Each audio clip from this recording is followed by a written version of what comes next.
अब हम आगे चलते हैं और हम देखते हैं कि ऑर्गेनाइजेशंस में यूजुअली किस किस्म के कंट्रोल्स यूज हो रहे होते हैं, जिन्हें हम जेनेरिक कंट्रोल प्रोसेसेस भी कहते हैं।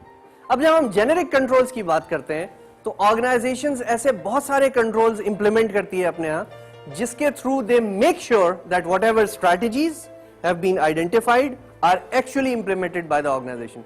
क्या क्या तरीके हो सकते हैं? सबसे पहले आपने एक टर्म सुन रखी है, डायरेक्ट सुपरविजन। डायरेक्ट सुपरविजन का बेसिकली मतलब क्या है? दैट जो लोग भी काम कर रहे हैं उनको गाइड किया जाए, डायरेक्टली सुपरवाइज किया जाए कि आपने ये काम ऐसे करना है और ये काम ऐसे नहीं करना। तो इस तरीके से आप बेसिकली क्या इंश्योर कर रहे हैं? That any of your employ must not do anything which is not aligned with the strategy, and this is one of the important controls that organizations usually have.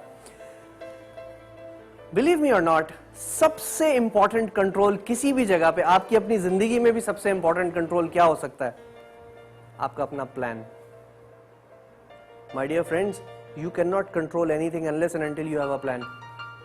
आपको पता कैसे चलेगा कि मैं सही जा रहा हूं या गलत जा रहा हूं? जब तक कि आपके सामने एक प्लान नहीं होगा। सो ऑर्गेनाइजेशंस जो अपने प्लान्स बनाती हैं कि हमने इतने अरसे में ये करना है, इतने दिन में ये करना है, ये हमारे प्रोडक्शन टारगेट्स हैं, ये सेल्स टारगेट्स हैं, व्हाटएवर, ये प्लान्स एक बड़ा इंटरेस्टिंग एंड बड़ा इंपॉर्टेंट रोल प्ले करते हैं in control process. For example, अगर हम एक प्रोडक्शन का टारगेट बनाते हैं, प्लान बनाते हैं कि जी हमें हर महीने 100,000 1 लाख यूनिट हमें प्रोड्यूस करने हैं, राइट? अब at the end of the month हम फिर देखेंगे कि क्या ये 1 लाख यूनिट हम एक्चुअली बना पाए या नहीं। अगर हमसे नहीं बने तो इसका मतलब यह है कि कहीं डिविएशन है, कहीं हमारे प्रोसेस में कहीं प्रॉब्लम है, कहीं हमारे लोगों का प्रॉब्लम है, कहीं कोई दिक्कत है जिसकी वजह से we are not been able to achieve this target. So very importantly, the planning process itself is a generic control that organizations use. Organizations performance management के तरीके भी यूज करती है।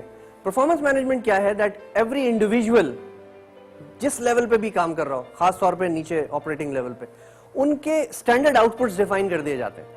एक ऐसा शख्स जो गारमेंट फैक्ट्री में शर्ट के बटन लगा रहा है, उसका एक स्टैंडर्ड आउटपुट कैलकुलेट कर लिया जाता है कि भाई ये 1 घंटे में इतने बटन लगा सकता है with a given machine, and then there performance is measured on the basis of the output they have actually produced.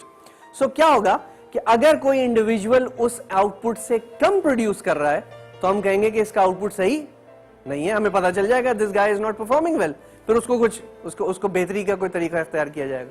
So similar तरीके से हम जो इनसे थोड़े सीनियर लोग हैं उनके आउटपुट्स को भी कंट्रोल करते हैं, और ऐसे आपको बहुत सारे डिपार्टमेंट्स में ऐसे कंट्रोल्स आपको नजर आएंगे। मार्केट का टर्म आपने यकीनन सुन रखा होगा, और कंट्रोल्स की एंगल से अगर आप देखें तो इंटरनल मार्केट प्रोसेसेस के थ्रू भी हम कंट्रोल्स मैनेज करते हैं। अब इंटरनल मार्केट है क्या? 1 मिनट लगेगा, समझ लीजिए। जिस तरह आप मार्केट से कोई चीज खरीदते हैं, you go to the market, you buy, maybe you buy apples, तो आप उसकी क्वालिटी देखते हैं, उसकी प्राइस पूछते हैं, वो सारी चीजें देख के कि भाई खराब तो नहीं है, और फिर आप उसको परचेस करते हैं।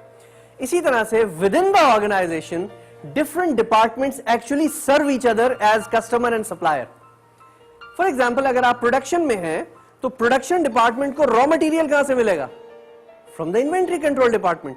सो inventory control is the supplier of raw material to the production.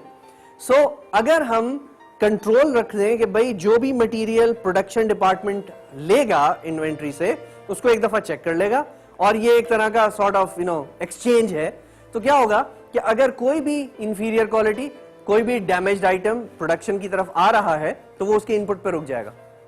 So internal market processes का मतलब ये है that within the organization when various departments are exchanging goods with each other, तो वो जो उनका एक्सचेंज का प्रोसेस है वहां पे कुछ डॉक्यूमेंटेशन, वहां पे कुछ कंट्रोल्स रखे जाएं ताकि एग्जैक्टली पता चले कि कौन सा डिपार्टमेंट क्या कंज्यूम कर रहा है और किसकी कॉस्ट एक्चुअली कितनी आ रही है। माय डियर फ्रेंड्स, आपने यकीनन कल्चर की टर्म भी सुन रखी होगी। I hope you understand the term culture. कुछ याद कर सकते हैं? Can you recall? As we discussed earlier, you might have studied that earlier, that culture is basically the collective programming of minds. क्या मतलब? इसका मतलब यह है कि एक ऑर्गेनाइजेशन में जितने भी लोग काम कर रहे हो, वो 100 हो, 1000 हो, 1 लाख हो, उनकी एक पर्टिकुलर तरीके से उनके माइंड्स प्रोग्राम हो जाते हैं और वो एक पर्टिकुलर पैटर्न फॉलो करने लगते हैं उस इदारे में रहते हुए. मसलन I worked in my early career, I worked in an organization which was headed by some army officers. Being army officers, उनका ये माइंड था कि जो भी आपसे सीनियर हो उसको आपने सर कहना है. बिल्कुल ठीक है सर. और हमने उस चीज को अडॉप्ट कर लिया. थोड़े अरसे के बाद I happened to work in another organization which was not headed by some फौजीज. वहां मैं पहुंचा and there was someone from the HR department. He came over and he introduced himself और उसने हमसे पूछा, मेरे साथ कुछ टीम मेंबर्स और भी थे.